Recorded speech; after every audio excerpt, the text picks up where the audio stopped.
ونعوذ بالله من شرور أنفسنا ومن سيئات أعمالنا من يهده الله فلا مضل له ومن يضلل فلا هادي له وأشهد أن لا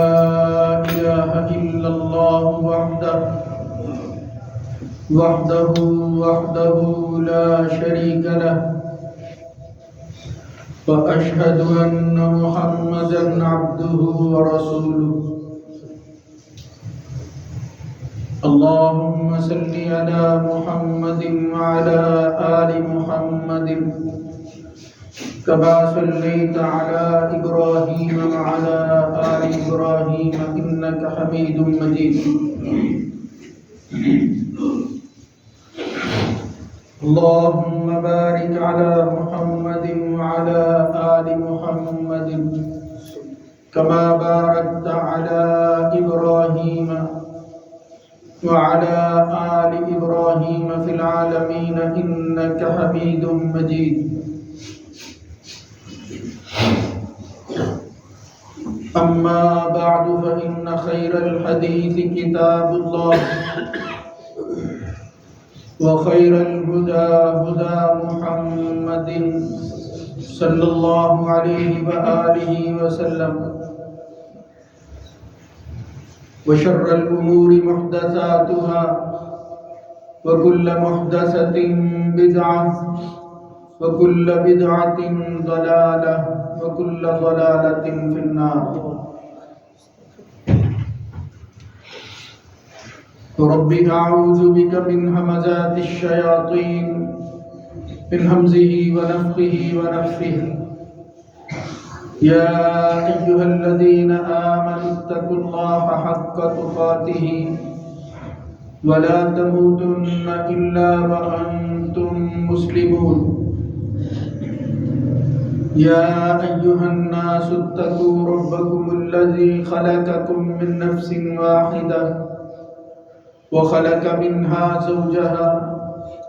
وبث منهما رجالا كثيرا ونساء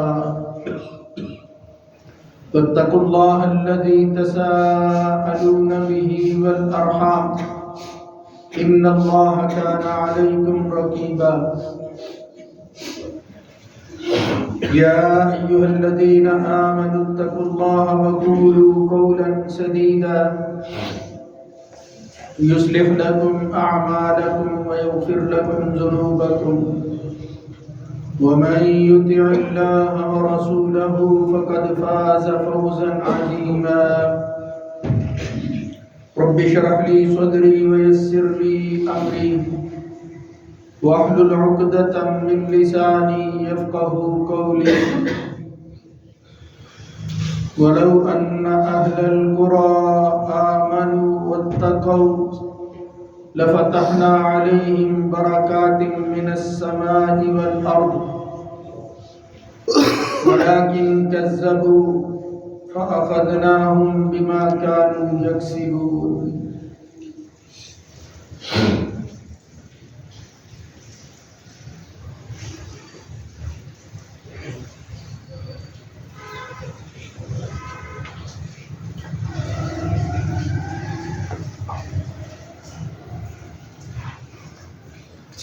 اور اگر بستیوں والے ایمان لے آئے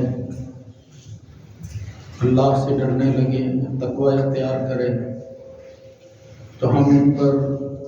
آسمانوں زمین کی برکتیں کھول دیں لیکن انہوں نے جھٹلایا تو اس تکذیب اور جھٹلانے کی وجہ سے ہم نے ان کو جو کچھ وہ کر رہے تھے اس پر پکڑ لیا اور ان کا مواخذہ کیا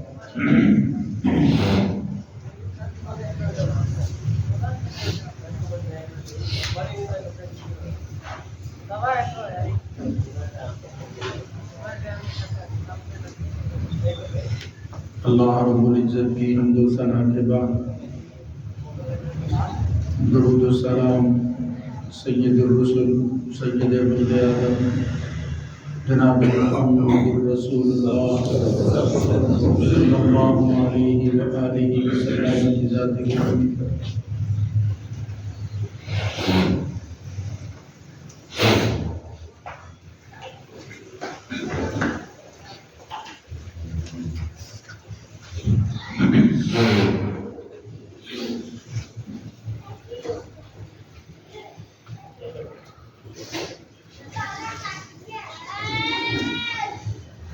مسلمانوں کا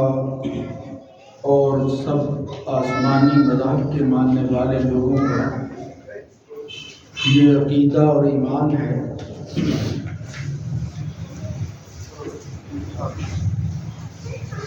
کہ اس کائنات میں موجود چیزیں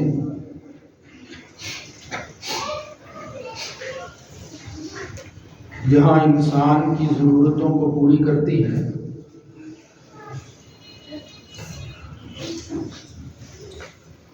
وہاں چیزوں کی کثرت کا اعتبار نہیں ہے، یعنی خاص طور پر مذہب انسان کو یہ سکھاتا ہے اور اس کے ماننے والے یہ عقیدہ اور ایمان رکھتے ہیں کہ چیزوں کی کوالٹی اور ان کی افادیت دیکھی جاتی ہے، ان کی کمیت کا اعتبار نہیں ہوتا۔ انسانی سوچ جو ہے وہ کمیت تک محدود ہے۔ اگر 10 بندے ہوں تو ان کی ضروریات 10 کے اعتبار سے جو ہے آدمی اکٹھا کرتا ہے، اس کا شمار جو ہے وہ تعداد کے اعتبار سے ہوتا ہے۔ مگر دین کا مطالعہ، شریعت کے معاملات ہمیں یہ بات سکھاتے ہیں کہ عدد کی کثرت کے باوجود جب اللہ رب العزت انسانوں کا بھلا سوچتا ہے، ان کو خیر اور بھلائی عطا کرتا ہے، تو چیز مقدار کے اعتبار سے تھوڑی ہی کیوں نہ ہو مگر وہ ان سب افراد پر کافی ہو جاتی ہے جن کی وہ ضرورت ہے۔ یہ جو تصور ہے چیز کا بڑھنا مگر ظاہر اور حس کے اعتبار سے نہیں، غیر محسوس طریقہ سے چیزوں میں اضافہ ہو جانا، اور پھر جتنی ضرورت ہے اس کے حساب سے کم مقدار ہونے کے باوجود وہ ضرورت کا پورا ہو جانا یا اس ضرورت کو پورا کرنا قلیل ہونے کے باوجود، اس مسئلہ کو قرآن و سنت کی روشنی کے اندر برکت کہا جاتا ہے۔ برکہ ثبوت الخیر الالہی فی شیء یا ثبوت الالہ الخیری،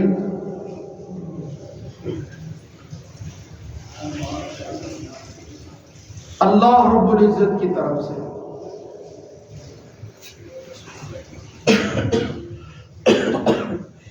یعنی وہ الہ جس کو ہم نے مانا ہوا ہے، اس کی طرف سے وہ خیر جو انسان کو ملتی، کسی چیز کے اندر جو شامل ہو جاتی ہے اس کو برکت کہتے ہیں۔ یہ حضرت امام راغب اصفہانی نے اس کا مفہوم بیان کیا ہے۔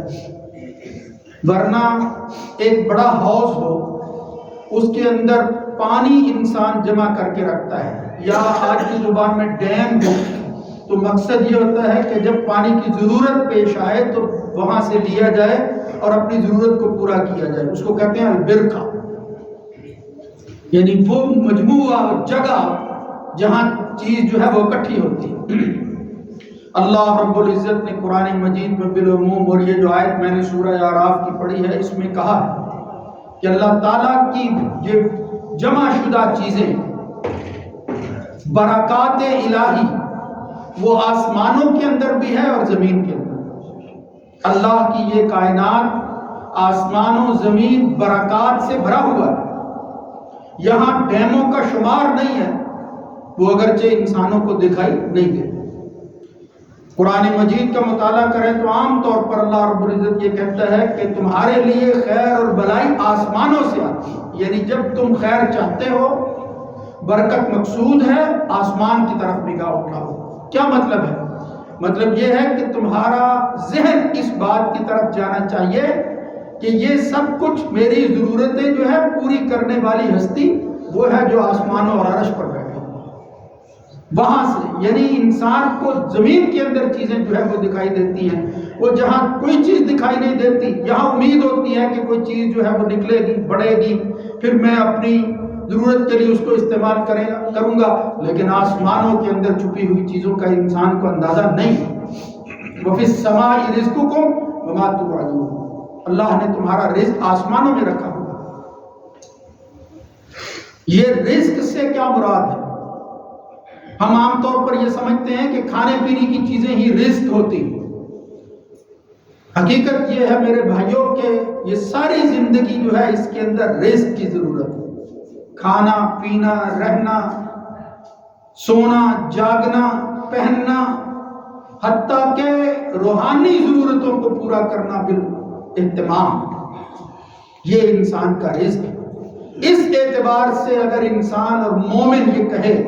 کہ میں نے اپنے رزق کے اندر جو ہے وہ خیر اور برکت حاصل کرنی ہے تو اس کے لیے اس کو اللہ کا قرب جو ہے وہ حاصل کرنا چاہیے۔ جس قدر وہ اللہ کا قرب پاتا جائے گا یہ برکات اس کے لیے اور برکات کے مجسمے کو کھلتے جائیں گے، اور برکات کے جو مراکز ہیں ان کے منہ جو ہے وہ اللہ رب العزت کھولتا جاتا ہے۔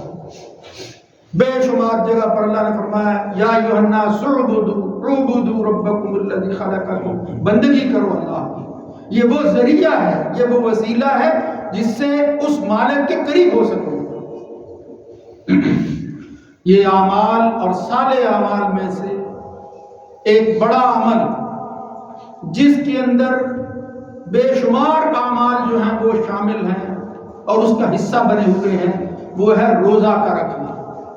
اور پھر اس کے لیے اللہ رب العزت نے پورا ایک مہینہ عطا کر دیا، شہر رمضان الذی انزل فیہ القرآن، ایک نہیں پورے کا پورا مہینہ۔ یہ مہینہ کل نہیں تو پرسوں ہماری زندگی کے اندر آنے والا ہے۔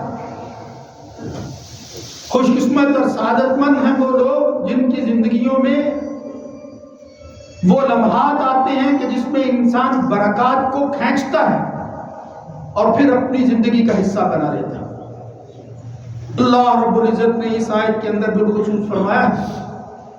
وَلَوْ أَنَّ أَهْلَ الْقُرَىٰ آمَنُوا وَاتَّقَوْا لَفَتَحْنَا عَلَيْهِمْ بَرَكَاتٍ مِّنَ السَّمَاءِ وَالْأَرْضِ، اگر یہ بستیوں والے جن کے پاس ہر نبی کے ساتھ وَمَا أَرْسَلْنَا فِي قَرْيَةٍ مِّن نَّبِيٍّ إِلَّا أَخَذْنَا أَهْلَهَا بِالْبَأْسَاءِ وَالضَّرَّاءِ لَعَلَّهُمْ يَضَّرَّعُونَ، اللہ جو ہے وہ سختی، مصیبت، تکلیف وہ دکھاتا ہے تاکہ اس کے ذریعے وہ گڑ گڑا کر رجوع کر سکے۔ ثم بدلنا مکان السیئۃ الحسنۃ حتی عفوا، لیکن جب اللہ فراوانی عطا کرتا ہے اس تکلیف کو دور کر کے حسنات عطا کرتا ہے، چیزوں کو جو ہے وہ وافر دے دیتا ہے، عفوا وہ اپنی بغاوت کے اندر بڑھ جاتے ہیں۔ حالانکہ چاہیے تو یہ تھا، پھر وہ یہ کہنے کی بجائے کہ اللہ کی مہربانی ہے وہ یہ کہنا شروع کر دیتے ہیں کہ ہمارے آباء و اجداد تو شاید جو ہے وہ عقل نہیں رکھتے تھے، یا ان کے پاس بھی جو کچھ آتا تھا وہ انہی وسائل کے ذریعے جو ہم اختیار کرتے ہیں، جو ہماری محنت ہے اسی کا نتیجہ ہوتا تھا، کوئی دینے والا نہیں اور کوئی قوت ایسی موجود نہیں۔ وَقَالُوا قَدْ مَسَّ آبَاءَنَا الضَّرَّاءُ وَالسَّرَّاءُ، اللہ فرماتا ہے کہ جب یہ بغاوت انسان کی بڑھ جاتی ہے اور خدا کو بھول کر وہ اپنے ہاتھ میں یہ چیزیں لینے کی کوشش کرتا ہے، فَأَخَذْنَاهُمْ بَغْتَةً وَهُمْ لَا يَشْعُرُونَ، پھر اللہ کی گرفت آ جاتی ہے، اس کو نہیں پتہ چلتا۔ آگے فرمایا وَلَوْ أَنَّ أَهْلَ الْقُرَىٰ آمَنُوا، اب وہ سیدھا راستہ کیا ہے؟ بھلائی اور خیر کس میں ہے؟ ایمان کو اختیار کرتے۔ اللہ رب العزت کئی مقامات پر بلکہ اکثر مقام پر مخاطب کرتے ہوئے اہل ایمان کو کہتا ہے کہ میں تمہیں یہ تلقین کر رہا ہوں کہ یہ کام کرو، اس کے لیے آگے بڑھو، یہ بندگی کا حصہ ہے، تو مخاطب کس طرح کرتا ہے؟ اللہ فرماتا ہے یا ایھا الذین آمنوا، اے ایمان والو۔ اب جن کو یہ احساس ہے کہ ہمیں مخاطب کرنے والا کون ہے، وہ اس پر بڑے فرح و شاداب ہوتے ہیں اور پھر الرٹ ہو جاتے ہیں، اور ان کی توجہات مرکوز ہو جاتی ہے کہ ہمیں پکارا جا رہا ہے، ہمیں کہا جا رہا ہے اے ایمان والو، یعنی اے میرے ماننے والو، میں تمہارے لیے یہ حکم دے رہا ہوں، اس کے بدلہ کے اندر میں کیا دوں گا؟ وہ یہ چیزیں ہیں، یہ بے شمار نعمتیں ہیں جو میں نے پہلے دے رکھی ہیں، بس میں ان کے اندر برکت اتار دوں۔ میرے بھائیوں، انسان کے پاس جو ہے وہ دولت کے خزانے ہوں، لیکن صحت اس کے پاس نہ ہو، اس نعمت سے محروم ہو، ان خزانوں کے اندر جو ہے وہ کمی اس کو نظر آتی ہے۔ کیوں؟ اس لیے کہ وہ برکت سے جو ہے وہ خالی ہوتے ہیں۔ اور اگر چیز جو ہے وہ ضرورت کی ہو، صبح کے وقت انسان اٹھتا ہے،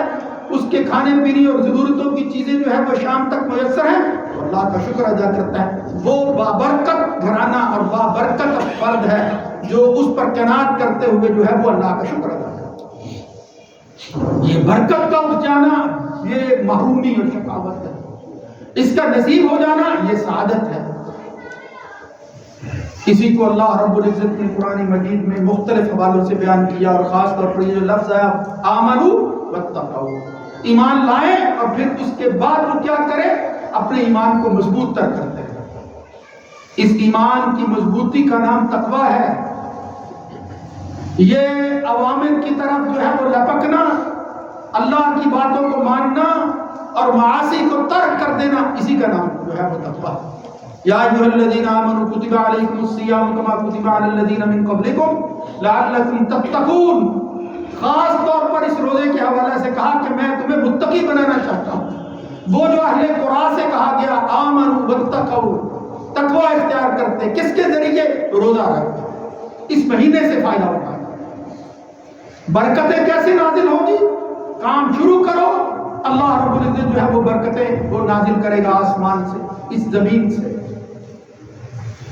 یہ برکتیں اکٹھے کرنے کا مہینہ ہے، اسی لیے کہتے ہیں رمضان المبارک، یہ بابرکت مہینہ ہے۔ لیکن یہ بابرکت مہینہ صرف کھانے پینے کی چیزوں کے اعتبار سے نہیں ہے، انسان کی روحانی زندگی کے اندر برکت ہوتی ہے، اللہ کا قرب انسان کو ملتا ہے۔ پہلے فرض پر اکتفا کرتا تھا، اب جو ہے وہ نوافل کی جو ہے وہ توفیق نصیب ہو جاتی ہے،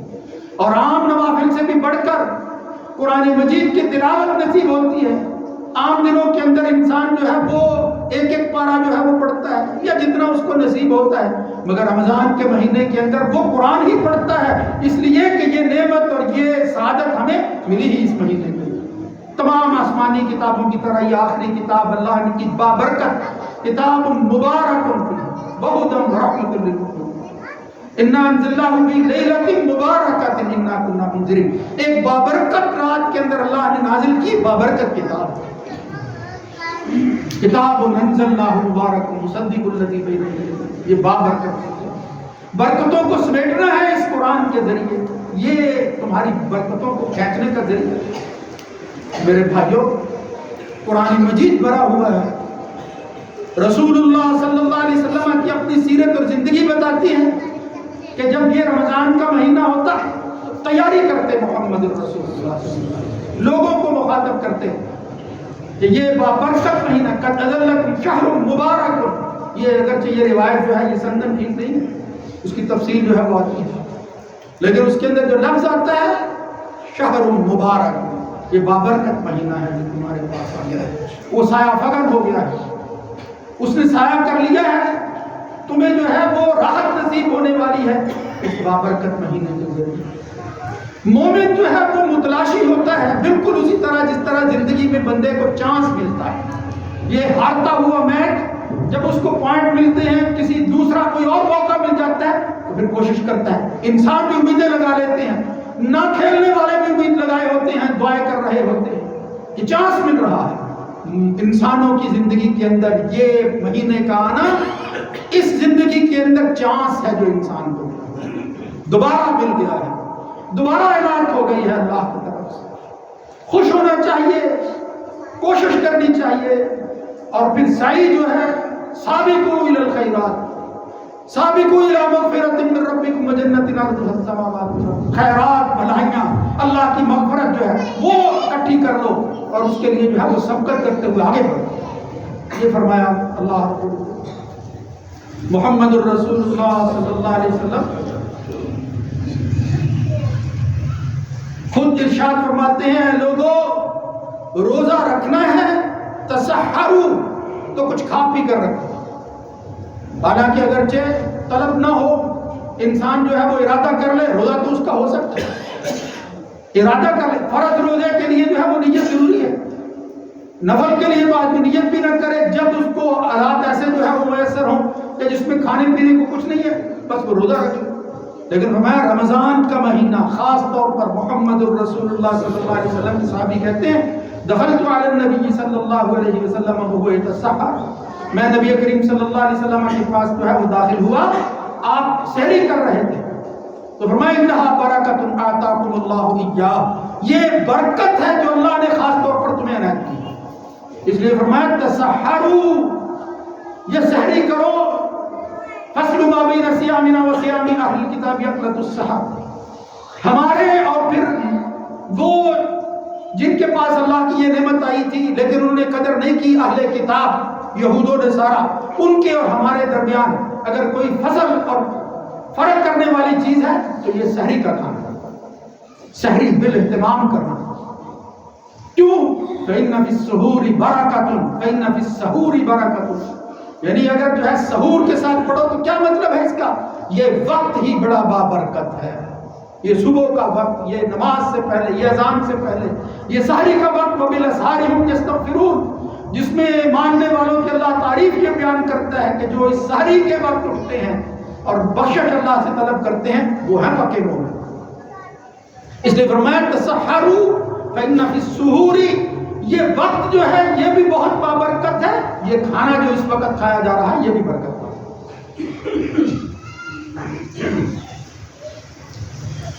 فرمایا السحور اکلۃ برکۃ فلا تدعوا، یہ کھانا جو ہے یہ بابرکت ہے، اس کو کبھی نہ چھوڑا کرو۔ ولو ان یجرع احدکم جرعۃ من ماء، اگر کسی کو طلب نہیں ہے لیکن برکتوں کو سمیٹنے کے لیے فرمایا پانی کا ایک گھونٹ لے لو اور وہ پی لو اس ارادے کے ساتھ کہ میں برکتیں چاہتا ہوں، اللہ رب العزت اس کے بدلہ کے اندر جو ہے وہ اکلۃ برکۃ، اس کو بابرکت بنا دے۔ یہ سنت کے مطابق ہے، خاص وقت میں ہے، یہ اتباع ہے کسی کی، اس کی وجہ سے اللہ رب العزت جو ہے وہ فرحت اور نشاط عطا فرماتا ہے۔ اس کھانے کا مقصد یہ ہے۔ رسول اللہ صلی اللہ علیہ وسلم کے صحابی کہتے ہیں خاص طور پر کہ اللہ کے رسول جو ہے وہ کھا رہے تھے، سحری کر رہے تھے، دعانی، ارباد بن ساریہ کہتے ہیں اللہ کے رسول نے مجھے بلایا اور بلا کر کہا ہلم الی الغداء المبارک، آ جاؤ میرے ساتھ شامل ہو جاؤ، جو کچھ میں کھا رہا ہوں یہ بابرکت کھانا ہے، یہ برکتوں کو سمیٹنے کا ذریعہ ہے۔ وہ تو چیز جو ہے وہ خرچ ہو رہی ہے لیکن برکتیں اکٹھی ہوگی زندگی کے اندر، اس کے بدلہ کے اندر، رزق میں بھی، کھانے پینے میں بھی، اور باقی زندگی کے اندر، زندگی کے اندر برکتوں کا آ جانا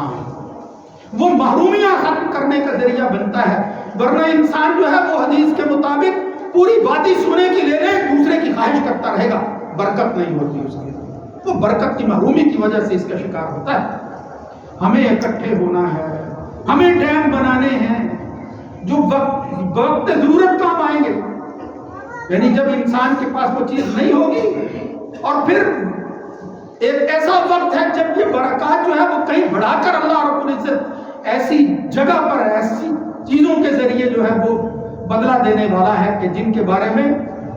فلا تعلم نفس ما اخفی لهم من قرۃ اعین جزاء بما كانوا يعملون، جس کو انسان نے دیکھا نہیں ہے، دل نے کبھی سوچا نہیں، وہ دینے والا ہے اللہ، وہ برکتوں کا مہینہ جو ہماری زندگی کے اندر آ گیا ہے، اس کے بدلہ کے اندر وہ برکات ملے گی کہ جس کے بارے میں تمہارا کوئی اپنا اندازہ، تمہاری اپنی کوئی سوچ اور تمہارا جو ہے وہ اپنا کوئی پلان نہیں ہے۔ چیزوں کے بارے میں بندہ پلان کرتا ہے، یہ چیزیں اکٹھی کر لوں،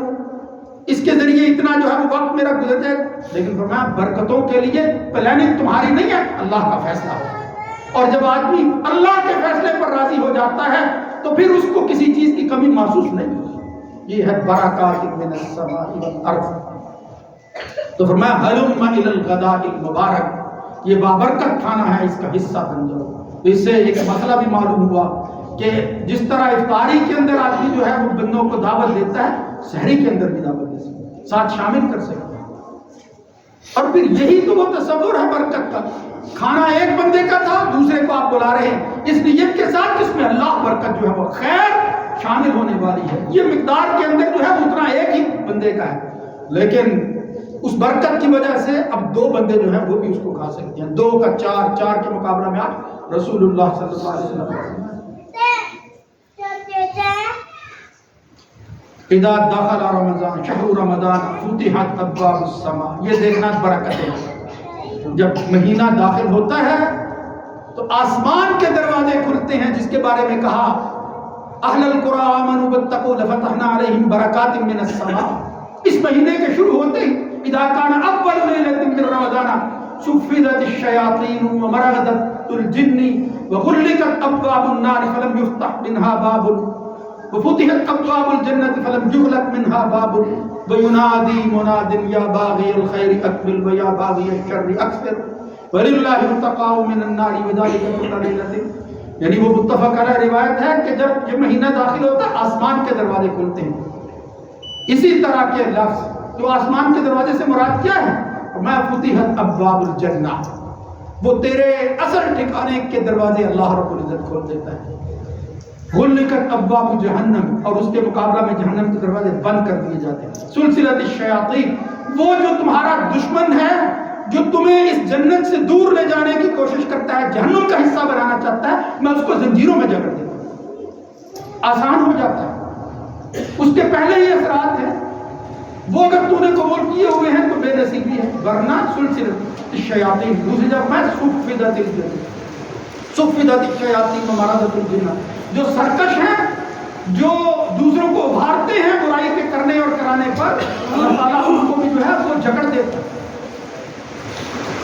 اور پھر جنت کے دروازے کھل جاتے ہیں، کوئی دروازہ جو ہے وہ بند نہیں ہوتا، جہنم کے بند ہو جاتے ہیں، کوئی کھلتا نہیں، اور اللہ کی طرف سے ایک منادی کرنے والا منادی کرتا ہے یا باغی الخیر اقبل و یا باغی الشر اقصر وللہ التقاء من النار۔ اے خیر کے متلاشی آجا آجا، تیرے لیے اللہ تعالیٰ نے برکتوں کے دروازے کھول دیے۔ اور پھر جو برائی کرنے والا ہے اس سے کہا اب تو بعد آ جا، اور پھر فرمایا کہ ہر روز اللہ رب العزت کس کی وجہ سے، اس فیصلے کی وجہ سے لوگوں کو جو ہے وہ آزادی نصیب فرماتا ہے، نجات اور خلاصی ملتی ہے۔ بذالک کل لیلۃ، اللہ رب العزت سے میرے کو توفیق نصیب فرمائے۔ وقولوا قولی ھذا